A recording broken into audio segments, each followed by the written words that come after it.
أعوذ بالله من الشيطان الرجيم. بسم الله الرحمن الرحيم. ضرب لكم مثلا من أنفسكم هل لكم مما ملكت أيمانكم من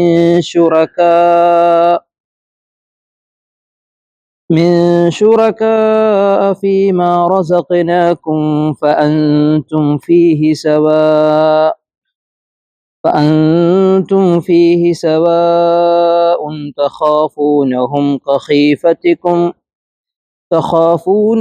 كخيفتكم أنفسكم كذلك نفصل الآيات لقوم يعقلون بل اتبع الذين ظلموا أهواءهم بغير علم فمن يهد من أضل الله وما لهم من ناصرين فأقم وجهك للدين حنيفا فطرة الله التي فطر الناس عليها لا تبديل لخلق الله ذلك الدين القيم ولكن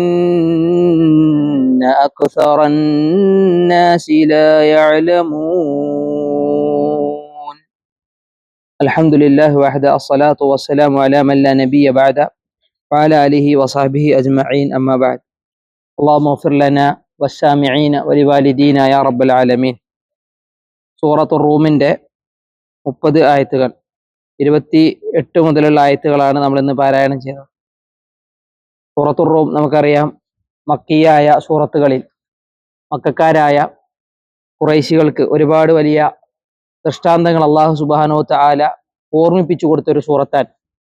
അവരുടെ മക്കയിലുണ്ടായിരുന്ന നിഷേധികളുടെ മനസ്സുകളിലേക്ക് അവരുടെ സത്യനിഷേധത്തെ അവരുപേക്ഷിക്കാൻ പാകത്തിലുള്ള ഒരുപാട് തെളിവുകൾ അല്ലാഹു എന്ത് ചെയ്തു, ഇതിനു മുമ്പുണ്ടായിരുന്ന ആയത്തുകളിലൂടെ റബ്ബ് പറഞ്ഞത് നമ്മൾ മനസ്സിലാക്കിയവരാണ്. ഇന്നിപ്പോ നമ്മൾ ഓതിയ ആയത്ത് ഒരു ഉദാഹരണത്തിലൂടെയാണ് അള്ളാഹു എന്ത് ചെയ്യുന്നത്, മനുഷ്യരുടെ മനസ്സുകളെ വിമലീകരിക്കുന്നത്. ഒരു ഉദാഹരണം പറയാന്ന് പറഞ്ഞു കഴിഞ്ഞാൽ, ഒരു അധ്യാപകൻ ആ പഠിപ്പിക്കുന്ന കാര്യം അയാൾ വിദ്യാർത്ഥികൾക്ക് അത്രമാത്രം വ്യക്തമാവാനും വിദ്യാർത്ഥികൾ അത് ഉൾക്കൊള്ളാനുമാണ് ഉദാഹരണങ്ങളെ ഉപയോഗിക്കാറുള്ളത്. വിശുദ്ധ ഖുർആനിൽ പല ഉദാഹരണങ്ങൾ, പല കഥകളൊക്കെ കാണാം. ഇതെന്തിനാണ്? അള്ളാഹു പറയാൻ ഉദ്ദേശിക്കുന്ന കാര്യം, അള്ളാഹു നമ്മളെ പഠിപ്പിക്കാൻ ഉദ്ദേശിക്കുന്ന കാര്യം, അത് പഠിക്കുന്ന, അതിനെ പാരായണം ചെയ്യുന്ന, അതിനെ മനസ്സിലാക്കുന്ന ആളുകൾക്ക് കൃത്യമായി മനസ്സിലാക്കാനും ഉൾക്കൊള്ളാനും പാകത്തിലാണ് അള്ളാഹുവിന്റെ ഉദാഹരണങ്ങളൊക്കെ.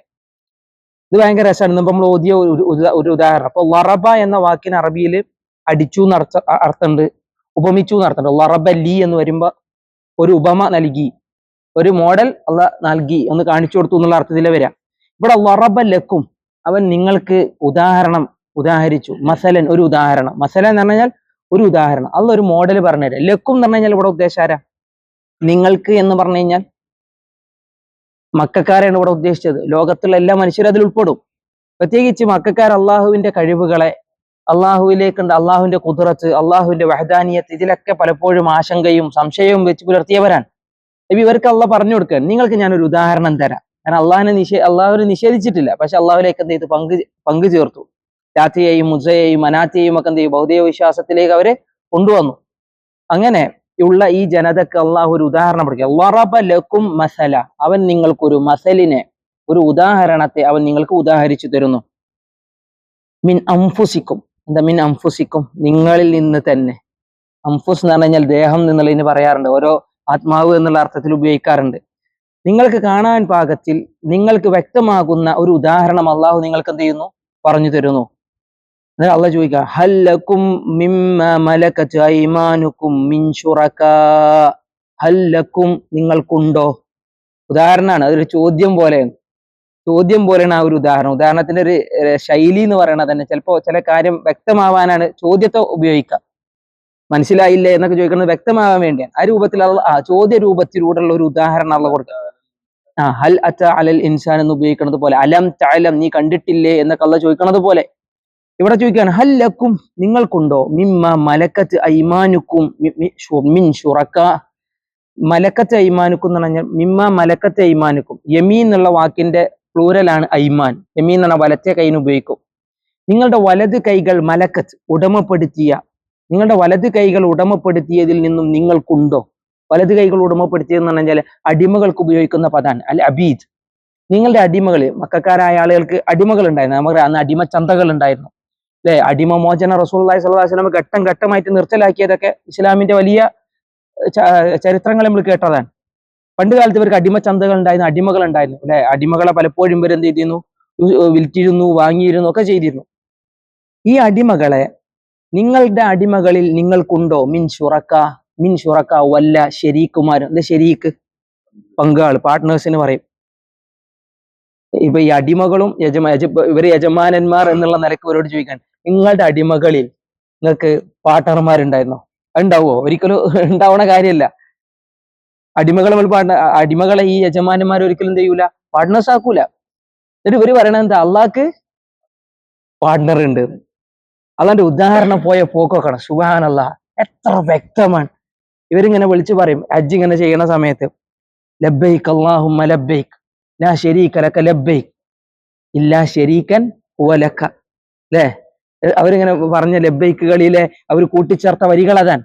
മക്കക്കാരായ ആളുകൾ കഅബാലയത്ത് ഇങ്ങനെ തവാഫ് ചെയ്യുമ്പോൾ, സഫയിലേക്കും അതിലെയും മറവയിലേക്കും അവർ കയറുമ്പോൾ, ഹജ്ജിന്റെ ദിവസങ്ങളിൽ മിനയിലും അത് മുസ്ദലിഫയിലും അവർ തടിച്ചു കൂടുമ്പോ അവർ പറയും, അള്ളാഹു നിനക്ക് ഞങ്ങൾ ഉത്തരം തന്നു, ലബ്ബൈക് അല്ലാഹുമ്മ ലബ്ബൈക് ലബ്ബൈക ലാ ശരീക ലക്, നിനക്ക് പങ്കുകാരില്ല, ഇല്ലാ ശരീക്കൻ, ഒരു പങ്കുകാരനല്ലാതെ നീ അധീനപ്പെടുത്തിയ, അല്ലെ, നീ അധീനപ്പെടുത്തിയ നിന്റെ ഉടമസ്ഥതയിലുള്ള ഒരു ശരീക്ക്, അതായത് അതിൽ ആത്തിയാകാം, മുസ്സയാകാം, മനാത്തി, അവരൊക്കെ ഇതിങ്ങനെ അവർ പറയുന്ന, അള്ളാഹുവിൽ ബഹുദൈവ വിശ്വാസം വെച്ച് പുലർത്തിയവരവര്. അള്ളവരോട് നേരെ തിരിച്ചു ചോദിക്കാണ്, നിങ്ങളെ അടിമകളുണ്ടല്ലോ, നിങ്ങൾക്ക് ഈ അടിമകളെ നിങ്ങളെ കാര്യത്തിൽ നിങ്ങൾ എന്ത് ചെയ്യാറുണ്ടോ, പങ്കുകാരാക്കാറുണ്ടോ? ആരും ചെയ്യണ ഏർപ്പാടല്ല. എന്നിട്ട് നിങ്ങൾ എനിക്ക് പങ്കുകാരനുണ്ട് എന്ന് പറയേ, എത്ര ആഭാസ. ബുദ്ധിയുള്ള ആളുകൾക്ക് അത് ഉൾക്കൊള്ളാൻ പറ്റുമോ? അപ്പൊ ഇവരുടെ ബുദ്ധിയെ, ചിന്തകളെ, ചിന്താശേഷികളെ, ചിന്താ മണ്ഡലങ്ങൾ അള്ള ഉണർത്തുകയാണ് ഇതില്. ഇതുപോലെ അള്ള ചില സമയത്ത് ഒരു ഉദാഹരണം കൊടുത്തു. ഇതേപോലത്തെ ഒരു ഉദാഹരണം ഖുറാനിലുണ്ട്, വേറൊരു സൂക്തത്തിലുണ്ട്. അള്ളാഹുലേക്ക് ന്യൂനതയാണല്ലോ പങ്കുകാരെ ചേർക്കുക എന്നുള്ളത്. അള്ളാഹുലേക്ക് അള്ളാഹു കുറവുള്ളവനാണ് എന്ന് പറയലാണ് റബ്ബിലേക്ക് ഒരു പങ്കുകാരനെ ചേർക്കുക എന്ന് പറയുന്നത്. ഇവരെ ഏറ്റവും വലിയ കുറവായി കണ്ടിരുന്ന ഒരു കാര്യമാണ് ഇവർക്ക് പെൺകുട്ടികൾ ഉണ്ടാവുക. പെൺകുട്ടികൾ ഉണ്ടായി കഴിഞ്ഞാൽ എന്ത് ചെയ്യും, ജീവനോടെ ഈ മക്കാര് കുഴിച്ചു മൂടാറുണ്ടായിരുന്നു. അതൊരു ന്യൂനതയായിട്ട് അവർ കൊണ്ടുവരണവരാ. ഒരിക്കലും അവരെ എന്ത് ചെയ്യാറുന്നില്ല, പെൺകുട്ടികളെ അവരിലേക്ക് ചേർത്ത് പറയാറുണ്ടായിരുന്നില്ല. പക്ഷെ ഇവരെന്ത് ചെയ്തു, മലക്കുകളെ അള്ളാഹുവിന്റെ മണവാട്ടികളാക്കി. അപ്പൊ അള്ളാഹ് ചോദിക്കാണ്, അല്ലെ, തിൽക ഇദൻ ഖിസ്മത്തൻ ലീസ, ഇതെന്ത് നീതിയാണ്, നിങ്ങൾക്ക് പെൺകുട്ടികൾ പാടില്ല നിങ്ങൾ പറയുന്നത്, എന്നിട്ട് എനിക്ക് പെൺകുട്ടികൾ ഉണ്ട് എന്ന് നിങ്ങൾ വാദിക്കുകയോ? അല്ലെ, അവരെന്ത് ചെയ്തു, അള്ളാഹുവിന് പെൺകുട്ടികൾ ഉണ്ട് എന്ന് പറഞ്ഞിട്ട് മലക്കുകളെ തസ്മിയത്തൽ ഉൻസ, അല്ലെ, പെൺകുട്ടികളെ പേര് വിളിച്ചത് അള്ളാഹിന്റെ പെമ്മക്കളാന്ന് പറയാ. സ്വന്തത്തിന്റെ കാര്യത്തില് പെൺകുട്ടികളെ സ്വീകരിക്കാത്തവർ ഏറ്റവും വലിയ ഖാദിറായ അൽ ഖയ്യൂമും അൽ ഹയ്യും ഒക്കെയായ റബ്ബിനെ പങ്കുകാരെ ചേർക്കുക, ഇത് വിരോധാഭാസമാണ് എന്ന് പറഞ്ഞതുപോലുള്ള ഒരു ഉദാഹരണം അവർക്ക് റബ്ബ് ഉദാഹരിക്കാൻ, വറബലക്കും മസലം മിൻ അൻഫുസിക്കും, നിങ്ങളിൽ നിന്ന് തന്നെ, നിങ്ങളടുത്ത് നിന്ന്, നിങ്ങളുടെ ചുറ്റുവട്ടത്തിൽ നിന്ന് തന്നെ അള്ളൊരു ഉദാഹരണം നിങ്ങൾക്ക് നൽകുന്നു. എന്താ ഉദാഹരണം? അല്ലക്കും മാ മലക്കത്ത് ഐമാനുക്കും മിൻ ശുറക്ക, നിങ്ങളുടെ അടിമകൾ, നിങ്ങൾ ഉടമപ്പെടുത്തിയ, വലത് കൈകൾ ഉടമപ്പെടുത്തിയ അടിമകളിൽ നിന്ന് നിങ്ങൾക്ക് വല്ല ശരീക്കുമാരും ഉണ്ടോ? എന്ത് വിഷയത്തിൽ? ഫീമാ റസഖ്നാക്കും, നാം നിങ്ങൾക്ക് നൽകുന്ന കാര്യത്തിൽ. അള്ളാഹ് നമുക്ക് പലതും, സമ്പത്ത് നൽകുന്നു, മക്കളെ നൽകുന്നു, മറ്റു സമ്പാദ്യങ്ങൾ നൽകുന്നു, റിസ്ക്കില്ല, ഉപജീവനം അള്ളാഹ് ഇങ്ങനെ നൽകിക്കൊണ്ടേയിരിക്കുന്നു. ഈ നൽകുന്ന കാര്യത്തിൽ എന്ത് ചെയ്യുന്നു, നിങ്ങൾക്ക് നിങ്ങളുടെ അടിമകളിൽ വല്ല പങ്കുകാരുമുണ്ടോ? അടിമ സ്ത്രീകളല്ല, മൊത്ത അടിമകൾ അതിൽ ഉൾപ്പെടും. മൊത്ത അടിമകൾ, സ്ത്രീകളായാലും പുരുഷന്മാരായാലും അബീദ്, ബലങ്കൈ ഉടമപ്പെടുത്തുക എന്നുള്ളത് അടിമ സ്ത്രീകൾക്ക് ഉപയോഗിച്ചിട്ടുണ്ട് ഖുറാനില്. ഇവിടെ സ്ത്രീകളെ മാത്രമല്ല, എല്ലാ അടിമകളും ഇവരെ അടക്കി പറയാം. ഒരിക്കലും അടിമകളെ പാർട്ട്ണർമാരായി കഴിഞ്ഞു കഴിഞ്ഞാൽ എന്താവില്ല, ഒരു കാര്യം മുന്നോട്ട് പോവില്ല. അനന്തര സ്വത്ത്, എല്ലാ സ്വത്തിന്റെ കൈകാര്യം അവർ ചെയ്യില്ല. അപ്പൊ അത് നടക്കാത്ത കാര്യമാണ്, നടപ്പിലാവാത്ത കാര്യമാണ്. അത് റബ്ബിന്റെ ഒരു ഉദാഹരണമാണ്. അവരോട് ചോദിക്കാൻ, ഈ തന്ന കാര്യത്തിലേക്ക്, ഞാൻ നിങ്ങൾക്ക് തന്ന കാര്യത്തിലേക്ക് അവർക്കും അതിൽ അവകാശമുണ്ടോ? അള്ളാഹ് പലതും കൊടുത്തില്ലേ, സമ്പത്ത് കൊടുത്തില്ലേ, അധികാരം കൊടുത്തില്ലേ. ഭരിക്കണ സമയത്ത് അടിമ വന്ന് പറയാം അത് പാടില്ല, സമ്മതിക്കാറില്ല. അതുപോലെ തന്നെ അള്ളാഹു കൊടുത്ത ഒരുപാട് സമ്പത്തിൽ ഒരിക്കലും അടിമകൾക്ക് നിങ്ങൾ എന്ത് ചെയ്തിട്ടില്ല, അവകാശം പറഞ്ഞെടുത്തിട്ടില്ല. എന്നിട്ട് നിങ്ങൾ എന്റെ വിഷയത്തില് നിങ്ങളും അവരും ആ ഒരു വിഷയത്തിൽ സമമാണ്. അടിമയും യജമാനും ഒരിക്കലും എന്തല്ല, സമമല്ല എന്ന് വാദിക്കുന്നവരാ മക്കയിലെ മുശ്രിക്കീങ്ങള്. അപ്പോ സമ്പത്തിന്റെ കാര്യത്തിലാവട്ടെ, അധികാരത്തിന്റെ കാര്യത്തിലാവട്ടെ, വല്ല ശരീക്കുമാരെയും നിങ്ങൾ എന്ത് ചെയ്തിട്ടുണ്ടോ, സ്വീകരിച്ചിട്ടുണ്ടോ? റബ്ബിന്റെ ചോദ്യമാണ്, റബ്ബിന് ഉത്തരം കിട്ടണമെന്നില്ല.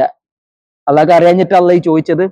എല്ലാ കാര്യവും അറിയുന്നവനുമാണ് അള്ളാഹ്. പക്ഷെ ഈ ഒരു ചോദ്യങ്ങൾ അള്ളാഹ് ഉണർത്തുന്നത് അവരുടെ ചിന്താ മണ്ഡലങ്ങളെ ഉണർത്താനാണ്, അവർക്ക് ഇത് ആലോചിക്കാനാണ്, അല്ലെ, ബുദ്ധികളെ വർക്ക് ചെയ്യിക്കാനാണ്. അൻതും ഫീഹി സവാ, അപ്പൊ നിങ്ങൾ അവരും സമമാണോ? സവാ ഏതുപോലെ? തഖാഫൂനഹും കഖീഫത്തിക്കും, നിങ്ങൾ അവരെ ഭയപ്പെടുന്നത് പോലെ. നിങ്ങളുടെ ഭയം എങ്ങനെ? അംഫുസക്ക്, നിങ്ങൾക്ക് നിങ്ങളോട് തന്നെ ഭയം. അഥവാ അടിമകൾക്ക് യജമാനനോട് എന്തുണ്ടാവും? പേടി ഉണ്ടാവും, ഭയം ഉണ്ടാവും. ഇതേപോലെ പങ്കുകാരുണ്ട് എന്ന് പറയുമ്പോൾ ആ പങ്കുകാരനോട് ഇവർക്കും ഭയം തോന്നണ്ടേ? അത് നടക്കണ കാര്യമില്ല. അള്ളാഹുവിനെയാണ് ഭയപ്പെടേണ്ടത്. അള്ളാഹുവിന് ഭയപ്പെടുമ്പോൾ അള്ളാഹിനെ ശരീക്കുമാരെ വെച്ചു കൊടുക്കും, ആ ശരീക്കുകാരെയും ഭയപ്പെടണം എന്നുള്ള വാദമാണ് എന്ത് ആർക്കുള്ളത്? ഈ പറയപ്പെട്ട മക്കയിലെ മുശ്രിക്കീങ്ങൾക്കുള്ളത്. ശരിക്കും അള്ളാഹിനല്ലേ ഭയപ്പെടേണ്ടത്? ഈ അള്ളാഹ് പടച്ച പടപ്പുകളെയാണ്. അള്ളാഹു ഭരിക്കുന്ന, അള്ളാഹുവിന്റെ ഉടമസ്ഥതയിലുള്ളതാണ് ഈ പ്രപഞ്ചത്തിലുള്ള എല്ലാ ചരാചരങ്ങളും. അത് മനുഷ്യരായാലും മറ്റ് സൃഷ്ടിജാലങ്ങളായാലും ഒക്കെ. അവരെ ഒരിക്കലും ഭയപ്പെടാൻ പാടില്ല, അല്ലെ? വലാ തഖാഫൂഹും വഖാഫൂനി, നിങ്ങൾ അവരെ ഭയപ്പെടേണ്ട, നിങ്ങൾ ഭയപ്പെടേണ്ടത് ആരെയാണ്? എന്നെയാണ് നല്ല പറഞ്ഞത്. പക്ഷെ അതേപോലെ ഈ അള്ളാന്റെ ഉദാഹരണം വെച്ച് നോക്കുമ്പോൾ ഇവരുടെ അടിമകളെ ശരീക്കുമാരായിട്ട് സ്വീകരിച്ചു കഴിഞ്ഞാൽ പരസ്പരം അങ്ങോട്ടും ഇങ്ങോട്ടും ഭയപ്പെടേണ്ട ഘട്ടം വരും. അത് നടക്കുന്നുണ്ടോ? ഇല്ല. അതാണ് ആ റബ്ബ് പറയുന്നത്. എന്താണ്? തഖാഫൂനഹും കഖീഫത്തിഹും. ഖൗഫ് എന്ന് പറഞ്ഞാൽ ഭയം. ഖാഫ യഖാഫു തഖാഫു. തഖാഫൂനഹും, നിങ്ങൾ അവരെ ഭയപ്പെടുക. അഥവാ ആ മലക്കത്ത് അയ്മാനിക്കും, നിങ്ങളുടെ വലത് കൈകൾ ഉടമപ്പെടുത്തി. എന്തിനീ വലത് കൈകൾ ഉടമപ്പെടുത്തി എന്നുള്ളത് അബീദുകൾക്ക് ഉപയോഗിച്ചത്? ഇടത്തെ കൈയോടെ പറഞ്ഞില്ലല്ലോ. ഇപ്പൊ യമീൻ എന്നാണ് വലത്തെ കൈന് പറയാം, അതിന്റെ ജം ആണ് ഐമാൻ എന്ന് പറയാം. അപ്പൊ കൈകൾ ഉടമപ്പെടുത്തി എന്നാണ്, അടക്കി ഭരിച്ചത് എന്നാണ്. പലപ്പോഴും അഷറഫായ ഒരു അവയവം, അഥവാ ഏറ്റവും നല്ല മഹത്വം ഇടത്തെ കൈനേക്കാളും മഹത്വം എന്തിനാണ്? വലത്തെ കൈയിനാണ്. അതുകൊണ്ടാണ് അള്ളാഹ് എന്ത് ചെയ്തത്? ആ ഒരു പ്രയോഗം അള്ളാഹ് ഇവിടെ നടത്തിയത്. മാ മലക്കത്ത് ഐമാനുക്കും, വലത് കൈകൾ ഉടമപ്പെടുത്തി, നിങ്ങളുടെ വലത് കൈകൾ ഉടമപ്പെടുത്തിയ അവരെ ഭയപ്പെടുന്ന കാര്യത്തിലും നിങ്ങൾ സമമാണോ എന്ന് റബ്ബ് ചോദിക്കണത്. ശരിക്കും അടിമകൾ യജമാനന്മാരെയാണ് ഭയപ്പെടുക, ഒരിക്കലും യജമാനന്മാർ അടിമകളെ ഭയപ്പെടുന്ന ഘട്ടം ഇല്ല. അപ്പോ അള്ളാഹുവിനെയല്ലേ ഭയപ്പെടേണ്ടത്? ഇതിനെ മുഴുവൻ പടച്ച് പരിപാലിക്കുന്ന റബ്ബിനെയല്ലേ ഭയപ്പെടേണ്ടത്, മറ്റുള്ളതിനെ അല്ലല്ലോ എന്നുള്ള ചോദ്യമാണ്. റബ്ബ് ആ ആയത്ത് നിർത്തി നോക്കണം. കദാലിക നുഫസ്സിലുൽ ആയാതി ലിഖൗമി യഅഖിലൂൻ. കദാലിക് ഖുർആനിൽ പലയിടത്തും വന്ന വാക്കാണ് കദാലിക്, ലിദാലിക്, ദാലിക് എന്നൊക്കെ വാക്ക്. കദാലിക് എന്നാണ് അപ്രകാരം, അതേപോലെ, അല്ലേ? അതേപോലെ നുഫസ്സിലുൽ ആയാതി, ഫസ്സല യുഫസ്സിലു എന്ന് പറഞ്ഞാൽ വിശദമാക്കുക, ബയ്യന യുബയ്യിനു എന്നാണ് അർത്ഥം. നുഫസ്സിലുൽ ആയാത്ത്, ആയത്തുകളെ നാം എന്ത് ചെയ്യുന്നു? വിശദീകരിക്കുന്നു, വ്യക്തമാക്കി തരുന്നു. ലിഖൗമി യഅഖിലൂൻ, ആർക്ക്? ബുദ്ധിയുള്ള ജനതയ്ക്ക്. അപ്പൊ അള്ളാഹ് ഇങ്ങനെ ഒരു ഉദാഹരണം പറഞ്ഞിക്കണേ, ആ ഉദാഹരണം മനസ്സിലാണെങ്കിൽ ബുദ്ധിയുള്ളവർക്ക് അത് മനസ്സിലാവുള്ളൂ. പൊട്ടന്മാരോട് പറഞ്ഞിട്ട് കാര്യമില്ല എന്ന് റബ്ബ് അവരെ വിമർശിക്കാൻ. റബ്ബ് മക്കയിലെ മുശ്രിക്കീങ്ങളെ വിമർശിക്കാൻ. ബഹുദൈവ വിശ്വാസം എന്ന് പറഞ്ഞതിന്റെ അടിസ്ഥാനം എന്താണ്? വിവരമില്ലായ്മയാണ്, അല്ലെ? അള്ളാഹുവിനെ ഭയപ്പെടാതിരിക്കുന്നത് അയാളുടെ ബുദ്ധിശൂന്യതയാണ്. അള്ളാഹു സുബ്ഹാനഹു വ തആലയുടെ കഴിവിനെ തിരിച്ചറിയാതിരിക്കുന്നത് അയാളുടെ അജ്ഞതയാണ്, ജഹാലത്താൻ. അപ്പൊ റബ്ബ് പറയാൻ, വിവേകികൾ, ബുദ്ധിയുള്ള ആളുകൾ, അക്കലുള്ള ആളുകൾ ബുദ്ധിയെ പ്രയോഗിക്കണം എന്നാണ് ഈ പറഞ്ഞതിന്റെ പൊരുൾ. അള്ളാഹു നമുക്ക് ദൃഷ്ടാന്തങ്ങളൊക്കെ കാണിച്ചത് എന്തിനാണ്? നമ്മൾ മനസ്സിലാക്കാനും പഠിക്കാനുമാണ്. അപ്പൊ ബുദ്ധിയുള്ള ആളുകൾക്ക് ഇതിലെന്തുണ്ട്? ദൃഷ്ടാന്തമുണ്ട്. അള്ളാഹു ബുദ്ധിയുള്ള ആളുകൾക്കാണ് ഇതിങ്ങനെ പറഞ്ഞു തരുന്നത് എന്ന് പറഞ്ഞിട്ട് അവരൊരു കുത്തലും അവർക്കൊരു വിമർശനവും. ഈ ആയത്തുകൾ കേട്ടിട്ട് പിന്നീട് അല്ലെ കാര്യങ്ങളെ ചിന്തിച്ചിട്ട് ഇസ്ലാമിലേക്ക് കടന്നു വന്ന ആളുകളുണ്ട്. മക്ക മുശ്രിക്കുകളിൽ നിന്ന് പലപ്പോഴും ആ വിശ്വാസത്തെ, ബഹുദൈവ വിശ്വാസത്തിന്റെ കുപ്പായം വലിച്ചെറിഞ്ഞ നബി സല്ലല്ലാഹു അലൈഹി വസല്ലമയുടെ സൽപാന്താപത്തിലേക്ക് കടന്നു വന്ന ആളുകൾ ആ ജനങ്ങളിൽ നമുക്ക് കാണുകയും ചെയ്യാം. അപ്പൊ അള്ളാഹു അക്കലുള്ള ആളുകൾക്ക് അള്ളാഹു എന്ത് ചെയ്തു? ഇവിടെ പ്രാധാന്യം കൊടുത്തു. എപ്പോഴും വിശ്വാസികൾ എന്തായിരിക്കണം? ബുദ്ധിയുള്ളവരായിരിക്കണം എന്നർത്ഥം. പുറകെ തൂങ്ങിയ ഒരു കാര്യത്തെ സംബന്ധിച്ച് അജ്ഞരായി നടക്കാൻ പാടില്ല. കാര്യങ്ങൾ കൃത്യമായി മനസ്സിലാക്കുന്ന വിവേകികളായി തീരണമാര് മുഅ്മിനീങ്ങളൊന്നും അള്ളാഹു സുബ്ഹാനഹു വ തആല ഈ ആയത്തിൽ നിന്ന് നമ്മളെ പഠിപ്പിച്ചു തരാൻ. അപ്പൊ ആയത്ത് ക്ലിയർ അല്ലേ? ഓതുമ്പോ ശ്രദ്ധിക്കുക. ളറബ ലകും മസലൻ, മീമിന്റെ അവിടെ നമുക്ക് മണിക്കാനുണ്ട്. ളറബ ലകും മസലം മിൻ അൻഫുസികും. ആയത്തിൽ തന്നെ എത്ര സ്ഥലത്ത് നമുക്ക് ശ്രദ്ധിക്കാണ്ട്. ളറബ ലകും മസലം മിൻ, തെൻവീനു ശേഷം വീണ്ടും മീമാണ്, അതാണ് ആ ശബ്ദം അവിടെ കൊടുത്തത്. അല്ലെ വറബലക്കും മസലം മിൻ ഔഫുസിക്കും മിന്നിന്റെ അവിടെ സുക്കൂൻ ഉണ്ട്. എന്തിനാന്ന് വെച്ച് കഴിഞ്ഞാൽ അതിന് ശേഷം വരുന്ന ഹംസ ഉച്ചരിക്കാനുള്ളതാണ്, ഇൽഹാറിന്റെ അക്ഷരാൻ. അപ്പൊ മിൻ ഔഫുസിക്കും, ഒരിക്കലും അത് തെറ്റാൻ. മിൻ ഔഫുസിക്കും, ഔഫുസിക്കിന്റെ അവിടെ നൂനിന് അവിടെ സുക്കൂനില്ല, കാരണം അത് മണിക്കാനുള്ളത് കൊണ്ടാണ്. അപ്പോ വറബലക്കും മസലം മിൻ ഔഫുസിക്കും സിലെ വസിലാണ് ചേർത്ത് ഓതുന്നതാണ് ഉത്തമം. പക്ഷെ ശബ്ദം കിട്ടുന്നില്ല എന്ന് കാണി നമുക്ക് എന്ത് ചെയ്യാം, അവിടെ നിർത്താം. ചേർത്ത് ഹല്ലക്കും, ഹല്ലിന്റെ അവിടെ ലാമിന് എന്ത് ചെയ്തിട്ടില്ല, സുക്കൂന് അടയാളം കൊടുത്തിട്ടില്ല, കാരണം എന്താ, മറ്റേ ലാമിലേക്ക് അതിനെ ഇദ്ഗാം ചെയ്യാനുള്ളതാണ്. ഹല്ലക്കും ഹല്ലക്കും ഹല്ലക്കും. ഇദ്ഗാം എന്ന് പറഞ്ഞു കഴിഞ്ഞാൽ രണ്ട് അക്ഷരത്തെ ചേർക്കുക, പൊട്ടിക്കുക. അപ്പൊ ഇദ്ഗാം, അപ്പൊ ഹല്ലക്കും മിൻ, മീമിന് രണ്ടെണ്ണം ഒരുമിച്ച് മീമ്, അവിടെ ഇദ്ഗാമാണ് മിൻ. അപ്പൊ എത്ര സ്ഥലത്താ ലക്കും മസല എന്നുള്ളടത്തും മസല എന്ന് കഴിഞ്ഞ ശേഷം മീമ് മസലം മിൻ എന്ന് പറഞ്ഞുള്ളടത്തും, പിന്നെ ആഫുസിക്കും ഹല്ലക്കും മിമ്മ, ഹല്ലക്കും മിമ്മ, നൂനിന് ശേഷം മീമാണ്. മിമ്മ മലകത് ഐമാനുക്കും മിൻ ശുറകാ, മിൻ ശുറകാ, രണ്ട് ഹംസ അവിടെ ചേർന്നുകൊണ്ടാണ് ഒരു മദ്ദ് അവിടെ വന്നത്. മിൻ ശുറക, മിൻ ശുറക അല്ലെ, മിൻ ശുറകാ ഫീമാ റസഖ്നാകും ഫഅൻതും ഫീഹി സവാ, فأنتم فيه سواء تخافونهم كخيفتكم أنفسكم. എത്ര സ്ഥലത്താണ് ഈ അംഫുസക്കും എന്നുള്ള അംഫുസിക്കും എന്നുള്ള ആ നൂനൊക്കെ മണിക്കാനുള്ള ഏരിയകളാണ്. അപ്പൊ ഇതിങ്ങനെ ശരിക്കും ഓതി നമ്മൾ ഓതുമ്പോ തന്നെ മനസ്സിലാവും. ضرب لكم مثلا من أنفسكم هل لكم مما ملكت أيمانكم. ശബ്ദ ശ്വാസം ഇങ്ങനെ നഷ്ടപ്പെടും, കാരണം മണിക്കാനുള്ള ഏരിയ. പിന്നെ അപ്പൊ നഷ്ടപ്പെടുമ്പോൾ നിർത്തുക, വീണ്ടും എടുത്ത് ഓതുക. അപ്പൊ അങ്ങനെ ഒന്ന് ഓതി ശീലിക്കുമ്പോൾ അടച്ചോന് ഈ ആയത്ത് ഇത്രയും പ്രയാസം ഉണ്ടേനോ എന്നുള്ളത് മനസ്സിലാവുക, ആ മണിക്കാനുള്ള കാര്യങ്ങളൊക്കെ ശ്രദ്ധിക്കുമ്പോ അല്ലെ. രസാണ് ഖുർആൻ.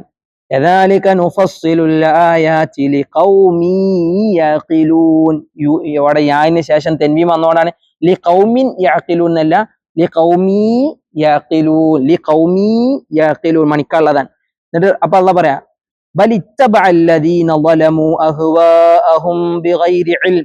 ഇവര് ബുദ്ധി കൊണ്ടല്ല ഒരിക്കലും എന്ത് ചെയ്തത്, അവരുടെ വിശ്വാസം എന്താണ്, ഇച്ഛകളുടെ അടിസ്ഥാനത്തിലാണ്. റബ്ബ് ബൽ എന്നാൽ ഇത്തബഅ അല്ലദീന ളലമു അക്രമികളായ ആളുകൾ പിൻപറ്റി. ഇത്തബഅ അല്ലദീന ളലമു, ഇത്തബഅ ബിമഅന ഫോളോ ചെയ്തു, ഇത്തബഅ യത്തബിഉ, ഇത്തിബാല താബിഈ എന്നൊക്കെ നമ്മൾ കേട്ടിട്ടുണ്ടാവും, പിന്തുടർച്ചക്കാർ. ഇവിടെ ഇത്തബഅ അല്ലദീന ളലമു അക്രമികളായ, ഈ ളലമു എന്ന് പറഞ്ഞു കഴിഞ്ഞാൽ ആരാ, അക്രമികളായ ആളുകൾ ആരാ, മുശ്രിക്കീങ്ങൾ. ഏറ്റവും വലിയ ദുൽമ ഏതാ, ഇന്ന ശിർക ലളുൽമുൻ അളീം. അള്ളാഹ് എടുത്ത് പറയാൻ, അള്ളാഹ്ക്ക് ഇങ്ങനൊക്കെ അള്ളാഹ് കാണിച്ചു കൊടുത്തിട്ട്, തെളിവുകളൊക്കെ ഇങ്ങനെ കാണിച്ചു കൊടുത്തിട്ടും അള്ളാഹുൽ ബഹുദൈവ വിശ്വാസം വെച്ച് പുലർത്തിയ ആളുകൾ അല്ലെ, റബ്ബിനെ ഭയപ്പെടാനൊപ്പം വേറുള്ള ആളുകളെ ഭയപ്പെടുക, റബ്ബിൽ പ്രത്യാശ അർപ്പിക്കുന്നതിനപ്പുറം വേറുള്ളവരിലും പ്രത്യാശകൾ അർപ്പിക്കുക. ആ രീതിയിൽ അവരുടെ ഷഫാഅത്തും അവരുടെ സാമീപ്യവും തേടി നടക്കുന്ന ആളുകൾ, അവർക്ക് റബ്ബ് പറയാൻ ഇത്തബഅ അല്ലദീന ളലമു, അവർ ആ ളാലിമീങ്ങൾ പിൻപറ്റി. ആരെ പിൻപറ്റി, അഹ്വാഅഹും. എന്താ അഹ്വാ, ഹവാ എന്നുള്ളതിന്റെ ജമാ, വളരെ മലയാളത്തില അവര് ഹവയിൽ ഇങ്ങനെ പോണത്. എന്താ ഹവ, അയാളെന്താ, അയാളുടെ ഇച്ഛ, അയാളുടെ ആഗ്രഹം എന്താ, ആ ഒരു നിലത്ത്. ഹവ എന്നുള്ള വാക്കിന്റെ അർത്ഥം ഇച്ഛ എന്നാണ്, അഹ്വ എന്നാണ് ഇച്ഛകൾ. ശരിക്ക് നമ്മുടെ നാട്ടിലെ യുക്തിവാദികൾ എന്നൊക്കെ ഉള്ള ആളുകളെ കാണാം, അവര് യുക്തികളല്ല ഫോളോ ചെയ്യുക, അവർ ശരിക്കും ഇച്ഛകളെ ഫോളോ ചെയ്യുക. ഇച്ഛാവാദികളാ ശരിക്ക്. യുക്തിവാദികൾ എന്നുള്ള വാദം അവർക്ക് തെറ്റാണ്, ആ വേർഡ് ശരിക്കും യൂസ് ചെയ്യാൻ പാടില്ല. തോന്നിയ പോലെ അല്ല, തോന്നിയാസികൾ എന്നാണ് ശരിക്കും പറയാ. ജീവിതം തോന്നിയ പോലെ ജീവിക്കുക, അതാണ് ഈ അഹ്വാകളെ റബ്ബ് ഉപയോഗിച്ചത്. അവർ തോന്നിവാസികളാണ്, ഇച്ഛകളെ തോന്നിയ പോലെ ജീവിക്കുന്നവരാ. ആര്, ഈ ബഹുദൈവ വിശ്വാസികൾ. എന്തിന്റെ അടിസ്ഥാനത്തിൽ, ബിഗൈരി ഇൽമിൻ, അവർക്ക് എന്തില്ല, അറിവില്ല. അറിവുണ്ടെങ്കിൽ അവർ ഇച്ഛകളെ പിൻപറ്റുമായിരുന്നില്ല. ഇപ്പൊ റബ്ബ് പഠിപ്പിച്ചെടുത്ത് ഈ ഒരൊറ്റ ഉദാഹരണം മതി അവരെ വിശ്വാസത്തിന്റെ മൗഢ്യം എന്താണെന്ന് തിരിച്ചറിയാൻ. ഒരിക്കലും അടിമകളെ അവർ പങ്കുകാരാക്കൂല്ലെങ്കിൽ പിന്നെ അള്ളാഹുവിലേക്ക് പങ്കുകാരെ വെക്കുന്നത് ഒരിക്കലും ശരിയാവുന്ന കാര്യമാണ്, ഒരിക്കലും ശരിയാവൂല. അള്ളാഹുവിന്റെ കഴിവ് അവർക്ക് അറിയാഞ്ഞിട്ടല്ല. അവർ റബ്ബ് അവിടെ എടുത്തു പറഞ്ഞു, അറിവില്ലായ്മകൾ കൊണ്ട് അവരെന്ത് ചെയ്യുന്നു, അവരവരുടെ ഇച്ഛകളെ പിൻപറ്റുന്നവരാണ്. ഫമൻ യഹ്ദി മൻ അളല്ലല്ലാഹ്, ഫമൻ യഹ്ദി, ആര് ഹിദായത്ത് നൽകും, ആര് ഹിദായത്ത് നൽകും, മൻ അളല്ലല്ലാഹ്, അള്ളാഹ് ഒരാളെ ളലാലത്തിലാക്കിയാൽ. അള്ളാഹ് ഒരാളെ ളലാലത്തിലാക്കാന്ന് പറഞ്ഞു കഴിഞ്ഞാല് ഈ ളലാലത്തിലാവാൻ കാരണക്കാരാരാണ്, ഇവർ തന്നെയാണ്. കാരണം അള്ളാഹ് അവർക്ക് തെളിവുകൾ കൊടുത്തു, അവരതിനെന്ത് ചെയ്തില്ല, സ്വീകരിച്ചു. അലം നജ്അൽ ലഹു ഐനൈൻ, രണ്ട് കണ്ണ് നൽകി, വലിസാനും വശഫത്തൈൻ, രണ്ട് ചുണ്ടും ഒരു നാവും നൽകി. മാത്രമല്ല ഫഹദൈനാഹു നജ്ദൈൻ, ഉയർന്ന രണ്ട് പാതകൾ അല്ലാഹു കാണിച്ചു. വലാല് ഹിദായത്ത് അല്ലെ, വലാലത്ത് ഹിദായത്ത്. ഖുർആനും റസൂലിനെയും അള്ളാഹു അവതരിപ്പിച്ചു കൊടുത്തു. എന്നിട്ട് ഇതിൽ നിന്നൊക്കെ തിരിഞ്ഞളന്നു കഴിഞ്ഞാൽ കാരണക്കാരവരാ. അല്ലാതെ അള്ളാഹ് വഴികേടിലാക്കി എന്ന് പറഞ്ഞാൽ എന്റെ ഉദ്ദേശം എന്താ? ഇവർ തന്നെയാണ് അതിന് കാരണങ്ങൾ വരുത്തി വെച്ചത്.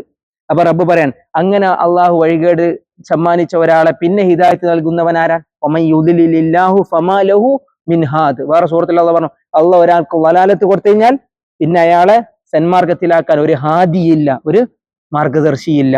ഇവിടെ റബ്ബ് ചോദിക്കുകയാണ്, ഇവിടെയും ചോദ്യമാണ്. അതൊക്കെ അള്ളാഹ്ക്ക് അറിയാഞ്ഞിട്ട് അത് ചോദിക്കുന്നത് എന്തിനാണ്? കാര്യങ്ങളെ വ്യക്തമാക്കാൻ വേണ്ടി. ഫമൻ യഹ്ദി മൻ അളല്ലല്ലാഹ്, അള്ളാഹു ഒരാളെ വലാലത്തിലാക്കിയാൽ ആര് ഹിദായത്ത് നൽകും? അള്ളാഹ് നമ്മളെ ഹിദായത്തിൽ നിലനിർത്തി തരട്ടെ. റബ്ബ് പറയാം, വമാ ലഹും മിൻ നാസിരീൻ, അവർക്ക് ഒരു സഹായികളും ഉണ്ടാവുകയില്ല. നാസിർ, നാസിർ, നമ്മൾ ചില ആൾക്കാർക്ക് പേരൊക്കെ നാസർ എന്നാണ് അല്ലെ, അബ്ദുൽ നാസർ ഷേഖ് അബ്ദുൽ നാസിർ എന്നാണ് വിളിക്കേണ്ടത്. അൻ നാസിർ എന്ന് പറഞ്ഞാൽ സഹായി. അൻ നാസിർ ആരാൻ? അള്ളേൻ അൻ നാസിർ. അപ്പൊ അബ്ദുൽ നാസിർ എന്ന് പറയാം. നാസർ എന്ന് പറയുമ്പോൾ എന്തായിരിക്കും? ആ ഒരു പ്രയോഗമല്ല, അത് പലപ്പോഴും അതിന്റെ മഫൂലായിട്ട് വരിക. പിന്നെ മൻസൂർ എന്നാണ്, സഹായിക്കപ്പെട്ടവൻ എന്നുള്ള രീതിയിലാണ് വരിക. മലയാളി പേരായിപ്പോയി. അപ്പൊ ഏതുപോലെ അൽ ഖാദിർ, അബ്ദുൽ ഖാദിർ എന്നാ പറയാ. നമ്മള് ഖാദർ അല്ലെ, കാസർഗോട്ടർക്ക് ഏറ്റവും കൂടുതൽ പരിചയമുള്ള വാക്കായിരിക്കും ഖാദർ. ഖാദർ അൽ ഖാദിർ അല്ലെ, അൽ അബ്ദുൽ ഖാദിർ. അപ്പൊ അള്ളാഹുവിന്റെ നാമങ്ങൾ അങ്ങനെ. ഇവിടെ റബ്ബ് ചോദിക്കണേ, വമാ ലഹും മിൻ നാസിരീൻ, അവർക്ക് ഒരു ഈ മീമിനെ മിന്നെ തബഈൽ എന്ന് പറയാം, ഒന്നും എന്നുള്ള അർത്ഥത്തിൽ ഉപയോഗിക്കും. ഏതുപോലെ ഈ മിന്നെ മേലും വന്നാണ്, മേലത്തെ ആയത്തിൽ കണ്ടോ, മിൻ ശുറക്ക എന്നാണ്. ഒരു ശരീക്കും, ഒരു പാർട്ട്ണറും, അതേപോലെ ഒരു നാസിറും ആർക്കുണ്ടാവൂല? ഈ വഴി പിഴച്ച കക്ഷികളെ ഹിദായത്തിലാക്കാൻ സഹായിക്കാനുണ്ടാവില്ല എന്നാണ്. എത്ര തലകുത്തി മറന്നു കഴിഞ്ഞാലും അവർക്കൊരു സഹായം ഉണ്ടാവില്ല എന്നാണ്. അള്ളാഹു സുബ്ഹാനഹു വതആല ഒരായത്ത് കൂടി നമ്മളൊന്ന് ഓതി, ഇൻഷാ അല്ലാഹ് അത് അടുത്ത ക്ലാസ്സിൽ നമുക്ക് അതിനെ വിശദീകരിക്കാം. അള്ളാഹു നമ്മുടെ ഈ ഒരു ഇരുത്തം സ്വാലിഹായ അമലുകളിൽ അള്ളാഹു ഉൾപ്പെടുത്തട്ടെ. ഈ പാരായണങ്ങൾ ശരിക്കും നന്നാക്കുക. ഞാൻ പറഞ്ഞു, ഈ രണ്ടായത്തുകളിൽ അത്യാവശ്യം മണിക്കാനും ചേർത്തോതാനും എന്തുണ്ട് ചില സ്ഥലങ്ങളിൽ, അതിന് ശരിക്കും ശ്രദ്ധിക്കണം. ശ്രദ്ധിക്കുമ്പോഴാണ് നമ്മൾക്ക് എന്ത് ചെയ്യുക, അതിനെ ക്ലിയർ ആക്കാൻ കഴിയും. ളറബ ലക്കും മസലം മിൻ അൻഫുസികും ഹൽ ലക്കും മിമ്മാ മലകത് അയ്മാനുകും മിൻ ശുറകാഅ فيما رزقناكم فأنتم فيه سواء تخافونهم كخيفتكم أنفسكم كذلك نفصل الآيات لقوم يعقلون بل اتبع الذين ظلموا أهواءهم بغير علم فمن يهدي من أضل الله وما لهم من നാസിരീൻ. മീമിന്റെ അവിടെയുണ്ട്, നൂനിന്റെ അവിടെയുണ്ട്, ഒക്കെ ശ്രദ്ധ. ആ ശ്രദ്ധകളെ ശ്രദ്ധിക്കുക. ശ്രദ്ധകൾ നന്നാക്കാൻ ഈ രണ്ടായത്ത് മതി. അള്ളാഹു സുബ്ഹാനഹു വതആല നമുക്ക് നന്നായി ഖുർആൻ ഓതുന്നവരിൽ നമ്മൾ ഉൾപ്പെടുത്തട്ടെ. രാവും പകലും ഖുർആൻ പാരായണം ചെയ്യുന്നവരിൽ അള്ളാഹു നമ്മൾ ഉൾപ്പെടുത്തട്ടെ. ഖുർആന്റെ വിശദീകരണങ്ങളെ മനസ്സിലാക്കാനും അതിലൂടെ ഈമാനും സ്വഭാവവും ഒക്കെ നന്നാക്കാനും അള്ളാഹു നമുക്ക് തൗഫീഖ് നൽകട്ടെ. ഖുർആനാണ് നമ്മുടെ ഇസ്സത്ത്, ഖുർആനാണ് നമ്മുടെ പ്രതാപം. അള്ളാഹു ആ ഇസ്സത്തുള്ള ആളുകളിൽ റബ്ബ് നമ്മൾ ഉൾപ്പെടുത്തട്ടെ. ഖുർആൻ നന്നായി പഠിക്കുന്ന ഏറ്റവും നല്ല മുത്തഖീങ്ങൾ റബ്ബ് നമ്മൾ ഉൾപ്പെടുത്തട്ടെ. ഖുർആന്റെ വിശദീകരണം അത് തിരുനബി സല്ലല്ലാഹു അലൈഹി വസല്ലമയുടെ സുന്നത്താൻ, അവിടുത്തെ തിരുജീവിതമാണ്. അതിനെയും കൂടി മനസ്സിലാക്കാൻ വേണ്ടി ശ്രദ്ധിക്കുക. അള്ളാഹു അത്തരത്തിൽ ഖുർആൻ പിൻപറ്റുന്ന ഏറ്റവും നല്ല മുത്തഖീങ്ങളിൽ, അടിയാറുകളിൽ അള്ളാഹുവെ നീ ഞങ്ങളെ ഉൾപ്പെടുത്തണേ. ഇതിന്റെ ഓരോ ഹർഫിനും നല്ല പ്രതിഫലം നൽകണേ. പല പോരായ്മകളും നമ്മുടെ പാരായണങ്ങളിലുണ്ട്. അള്ളാഹു നമുക്ക് പൂർണ്ണ പ്രതിഫലങ്ങൾ നൽകട്ടെ. തെറ്റുകൾ തിരുത്താനും അതിലെ ഓരോ കാര്യങ്ങളും പരിഹരിക്കാനും എന്നൊരു മികവിലൂടെ ഖുർആൻ പാരായണം അതിന്റെ മികവിനെ നന്നാക്കാനും അള്ളാഹു നമുക്ക് ഭാഗ്യം നൽകട്ടെ. അതിനുള്ള അറിവ് നൽകട്ടെ. അതിനുള്ള ക്ഷമ അള്ളാഹു നമുക്ക് പ്രദാനം ചെയ്യുമാറാവട്ടെ. അള്ളാഹു നമ്മുടെ ഗുരുനാഥന്മാർക്ക് എല്ലാവിധ ഖൈറും ബർക്കത്തും നൽകട്ടെ. ഇതിലേറെ നമ്മുടെ മാതാപിതാക്കൾ, അള്ളാഹു റഹ്മത്തും മഗ്ഫിറത്തും അവർക്ക് ആഫിയത്തും അള്ളാഹുവെ നീ നൽകണേ. അവർക്ക് അള്ളാഹു അവരുടെ പ്രയാസങ്ങളെ മാറ്റി കൊടുക്കണേ. നമ്മുടെ കൂട്ടത്തിൽ പല അസുഖങ്ങളുള്ള ആളുകളുണ്ട്. അള്ളാഹു അവരുടെ അസുഖങ്ങൾ ശിഫയാക്കി കൊടുക്കട്ടെ. വലിയ അസുഖങ്ങളിൽ നിന്ന് അള്ളാഹു നമ്മളെ കാത്തിരക്ഷിക്കുമാറാവട്ടെ. നമ്മളിൽ നിന്ന് വേർപെട്ടു പോയ, നമ്മളിൽ നിന്ന് മരണപ്പെട്ടു പോയ ഒരുപാട് നല്ല മുഖങ്ങൾ, ഒരുപാട് നല്ല ആളുകൾ നമ്മുടെ കുടുംബത്തിൽ, നമ്മുടെ സുഹൃത്ത് വലയങ്ങളിൽ, നമുക്ക് പരിചയമുള്ള ആളുകളിൽ അള്ളാഹു അവരുടെ കബറിടം വിശാലമാക്കി കൊടുക്കട്ടെ. അള്ളാഹു അവരുടെ കബറിടം സ്വർഗത്തോപ്പാക്കട്ടെ. റൗളത്തും മിൻ റിയാദിൽ ജന്ന. അള്ളാഹു അവരെയും നമ്മളെയും അവന്റെ സ്വർഗത്തിൽ ഒരുമിച്ച് കൂട്ടി അനുഗ്രഹിക്കട്ടെ. അള്ളാഹു ഉപകാരപ്രദമായ അറിവ് ഇനിയും നമുക്ക് വളർത്തി നൽകട്ടെ. നൽകിയ അറിവ് ജീവിതത്തിൽ ഉപകാരപ്പെടുത്തി നൽകുകയും ചെയ്യുമാറാവട്ടെ. അള്ളാഹു ഞങ്ങളുടെ ദുആകളെ സ്വീകരിക്കണേ. അള്ളാഹു ഞങ്ങളുടെ ആരാധനകളെ സ്വീകരിക്കണം. ഈ ഖുർആൻ പാരായണങ്ങൾ, ഞങ്ങളുടെ നമസ്കാരങ്ങൾ, ഞങ്ങളുടെ നോമ്പുകൾ, ഞങ്ങളുടെ ദാനധർമ്മങ്ങൾ അള്ളാഹു എല്ലാം നീ സ്വീകരിക്കണേ. അതിൽ വരുന്ന എല്ലാ പോരായ്മകളെയും റബ്ബേ നീ ഞങ്ങൾക്ക് വിട്ടുപുറത്ത് മാപ്പാക്കി തരണേ. اللهم ربنا آتنا في الدنيا حسنة وفي الآخرة حسنة وقنا عذاب النار. ربنا لا تزع قلوبنا بعد إذ هديتنا وهب لنا من لدنك رحمة إنك أنت الوهاب. ربنا تقبل منا إنك أنت السميع العليم. تب علينا إنك أنت التواب الرحيم. آمين آمين برحمتك يا أرحم الراحمين. وصلى الله على نبينا محمد وعلى آله وصحبه وسلم. جزاكم الله خيرا. السلام عليكم ورحمة الله.